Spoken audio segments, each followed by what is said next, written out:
Boss, we need to design the new S25 Ultra. What should I do? Here, Jimmy. Now go back to work and you might earn yourself that bonus. But boss, this one is empty. Exactly. The S24 Ultra is already perfect. We don't need to innovate. Alright, we took out the SD card slot, the charger, the Bluetooth for the S Pen. But why? Why? So people can buy for $50 extra from our website. Jimmy, you asked too many questions. Back to work. There isn't gonna be any bonus, right? Hey guys, welcome back to my channel. As you know, the S25 Ultra came out and it's kind of a disappointment all over the internet. So do yourself a favor guys and grab yourself an S24 or an S23 Ultra because that's honestly a way better deal right now. And in today's video we're gonna be revisiting the S24 Ultra 1 year later. So on this channel we're all about good deals, and is the S24 Ultra a great deal right now?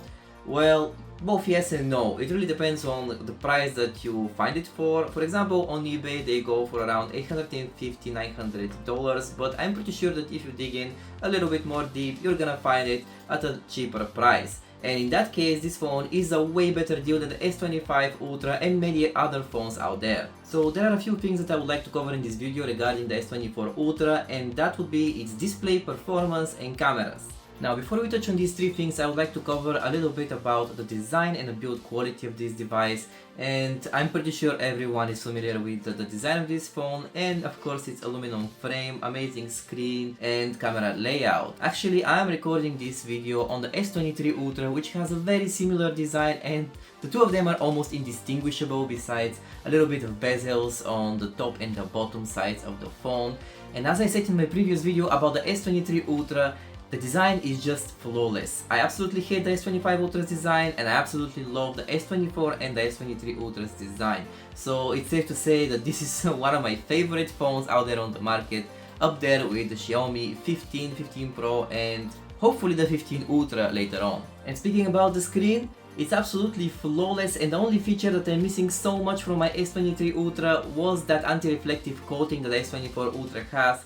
And it's honestly one of the best features that Samsung has ever invented, but you have to be careful with it because people have reported that they're seeing a lot of smudges after a few months of using this device without a screen protector. So don't be one of these people, just buy yourself a nice screen protector like myself here. This one is a UV screen protector, it's one of the best out there, so make sure that the screen is protected and you don't have any issues with it. But that aside, you can be sure that this screen is gonna be absolutely flawless in every situation, no matter if you're outside or inside, and it's an amazing viewing experience, especially if you're watching some stuff like Netflix or some YouTube videos and stuff like that, and especially when it comes to gaming. Oh, I actually forgot to mention one feature that I'm actually missing from the S24 Ultra, and that would be the slightly curved screen that the S23 Ultra had before it. And it's nothing special, I just love the feeling when I'm swiping from the sides of the phone. But anyway, that's a very minor drawback for me and it's definitely not a deal breaker. Speaking about the performance, we have a Snapdragon 8 Gen 3 stuffed inside of the S24 Ultra, and I can call that future-proofing. That's the right word. You don't really need the Snapdragon 8 Elite chip, even if it's slightly faster than the 8 Gen 3, because from what I understood, the 8 Elite is mostly focused on making the AI tasks that bit smoother and faster. But if you really don't care about that and you just want your pure performance for gaming intensive applications and stuff like that, then the S24 Ultra is a no-brainer. And I'm not talking only about the Snapdragon 8 Gen 3 here, I'm talking about all the top tier CPUs from last year and even 2 years before. They will be able to perfectly handle any game or app that you throw at them just fine, so it's a no-brainer. And speaking about gaming in specific on this device, well, I've been testing it with Genshin Impact, Wuthering Waves, PUBG and a few other games, and I can safely say that you are not going to experience any problems. Maybe a little bit of heating, but nothing too extreme. So this S24 Ultra actually belongs to my girlfriend, and she bought it for herself and actually replaced her own Canon camera with this S24 Ultra because it delivered almost the same video quality, and she was able to connect it to her personal microphone for her videos, which is not something that you can do with every smartphone these days. And Samsung has proven to be one of the few brands that actually support multiple different devices to be connected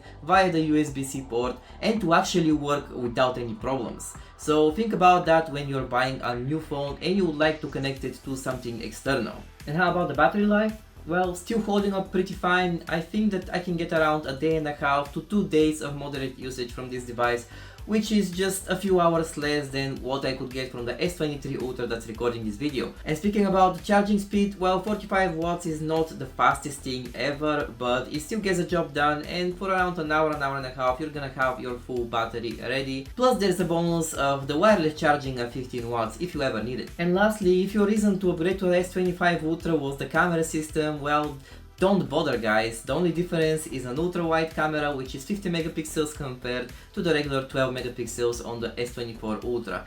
How big of a difference is that going to make?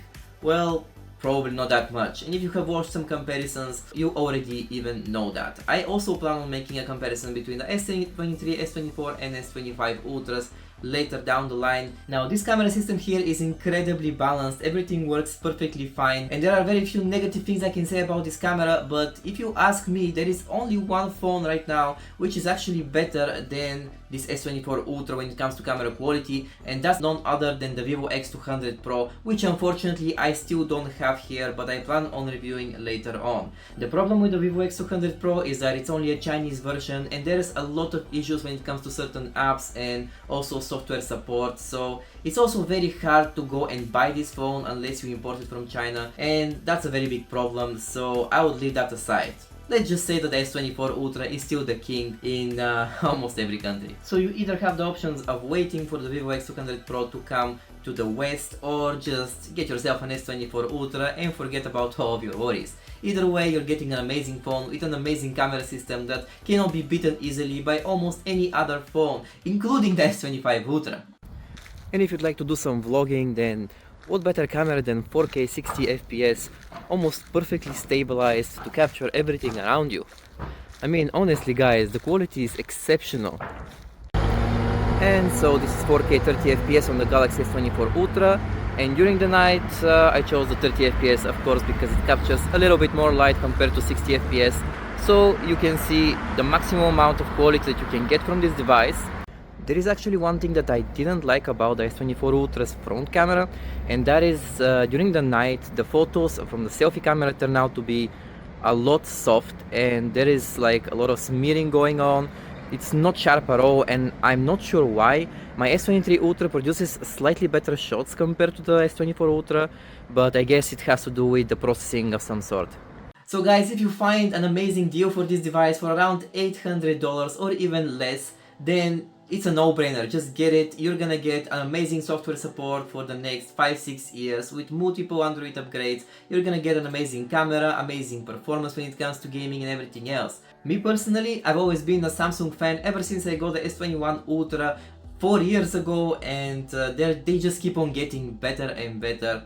If you disregard the S25 Ultra of course. But that being said, this will be all from me guys. Have a wonderful day and week ahead, and I'll talk to you in the next one. Bye bye.